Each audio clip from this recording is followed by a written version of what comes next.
All right, ladies and gentlemen, in today's video, we're going over ICT's 2022 model. ICT's 2022 model is by far one of the most simple, but yet very powerful models to use during any market conditions. So in today's video, I'll be showing you how to use the model and align yourself with the market. This model is very simple, but yet very powerful.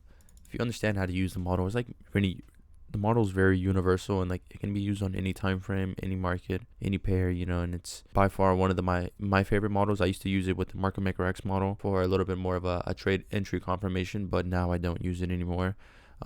If you watched, the Market Maker X model video that I created for 2024, that is my model I'm using. But I used to use this model very much whenever I was trading, and I found a lot of success using it. But the reason why I don't use it with the Market Maker X model is because of just like using PD arrays. I think is enough for me, and that's pretty much really it. I think using PD arrays enough for me because I already have a great understanding of what I'm doing in the market and what I'm looking for.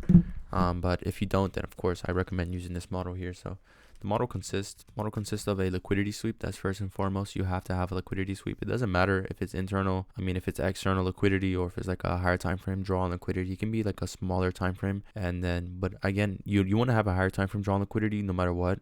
You want to be looking at that weekly and daily chart. You don't want to be sticking to like the 5-minute chart and like staring at the 5-minute areas of liquidity. You can, but I guess you want to have a higher time frame draw on liquidity and understand like where you're going and why you're going there. So that's very important. So having a higher time frame draw on liquidity is by far important. The next one would be a break in market structure or displacement. Sometimes you won't get a market structure shift, but strong displacement, like creating all right, and then the next one, off of the break in market structure or strong displacement, it creates a fair value gap. And so whenever you have a fair value gap, that's your third and foremost for the entry. You're going to have a retracement and then you enter off of the fair value gap. But another key thing you want to use whenever you're using this model is time elements. I believe time elements will further your trade idea and like give you more speed and velocity for your trade. And I think ICT always talks about time, so it's very important to use time elements in any model you're using because it gives you a more of a speed and velocity that you're looking for. But on this model here, we're going to go down to the 1 hour here. But on the 4 hour here, we had a SIBI. I had that as my redelivery into an inefficiency for my charting yesterday. And if there's any proof, I'll show you right here. Charting, we have a SIBI, which could push us lower and let us dig deeper into the mean mitigation block there, or become an inversion for value gap and reach for the previous day high, because we are bullish overall higher time frame on SPX and we're trying to reach for the all-time highs. But we had a SIBI there, and that's a strong confluence to me. We already swept this liquidity there, and then we dropped, as you can see, and we targeted the mean threshold of the mitigation block, not the actual mitigation block, but the mean threshold. That's kind of why I drew it on the daily time frame here. As you can see that if we do continue to drop, which could act as targets, the mean threshold, and you can see that perfectly. But the SIBI there, and we hit this right here. That is your draw on liquidity. This is like the model right here. I'm showing it right here. So we had a liquidity sweep first and foremost. You had displacement, and then eventually you created strong displacement with a break in market structure. And then you had a fair value gap, which is in the form of a sell side imbalance, buy side inefficiency. And whenever you have that, the model is present right then and there. I don't know how I can explain it in any more terms. We can probably find one in here on the 15 inside of the SIBI. But this is the model on the 4 hour time frame. This right here would be a liquidity sweep, but at the end of the day, a lot of people are going to be like, oh, closed above and did all this and did all that. But if the market is bearish, this is all the Judah swing. All right here is trapping out buyers, and it's building up orders to go short. That's pretty much all it is. It's a Judah swing. It's a fake move. And then after you had that liquidity sweep, you had a break in market structure. You never had your little fair value gap entry. That's kind of why the model was present. But even then, if you don't have a fair value gap entry and you leave it as a breakaway gap and you leave another one and then another one, that should tell you, you're really, really strongly bearish, and then you should probably enter around here. But even then, on the 4 hour, it looked a lot more clear. That's kind of why I had it there loaded up, because on the 4 hour time frame, it's perfect. It is perfect.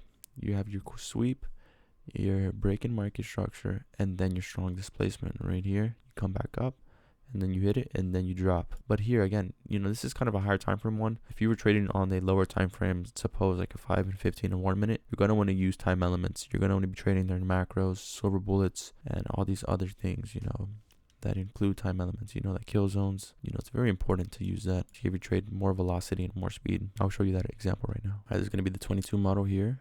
This is all going to be during PM session, all right here, from 13:30 to 16 o'clock. So here you can see we had a sweep of liquidity. We swept those lows. We didn't close above or below. We didn't close below that low. And to me, that is a very strong purge of liquidity or raid, whatever you want to name it. And then eventually here we had our break in market structure. Clean as day. That is our break in market structure. This would be our sweep of liquidity right there. Then we had strong displacement up, and we broke structure from this high to this low. We broke structure, and we left inside a bullish fair value gap in the form of a buy side imbalance, sell side inefficiency, and then eventually we came and retraced, and then eventually we rallied higher. This is all during the PM session of the market, and a lot of people are going to be like, why didn't you use this fair value gap, and why didn't you like trade it? You know, like when as soon as it came down into it, why didn't we respect it? Because whenever you have two fair value gaps, you're always going to want to use the first one, especially if you like leave it like this right here. You tap into it and then you rally higher. Then you create another one and you come back down to the first one, but you respect it. First and foremost, the first one is closer to the break in market structure. And usually whenever you have a break in market structure like this and you sweep, that usually makes a breaker. So that would be a unicorn model. And I'll make a video about that too. But it's a unicorn model here. That's a breaker overlapping with a fair value gap. It's pretty simple.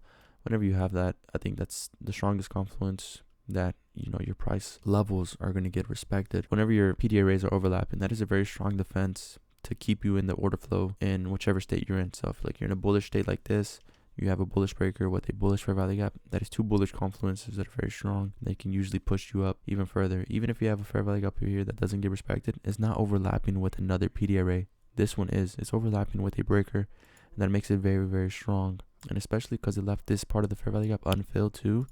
That is very strong. That's the reason why, you know, it's overlapping and it has a part that's unfilled. So price came in, unfilled it, and filled it up. And then eventually rallied back up. And I guess you were aiming for this, and you did reach for it.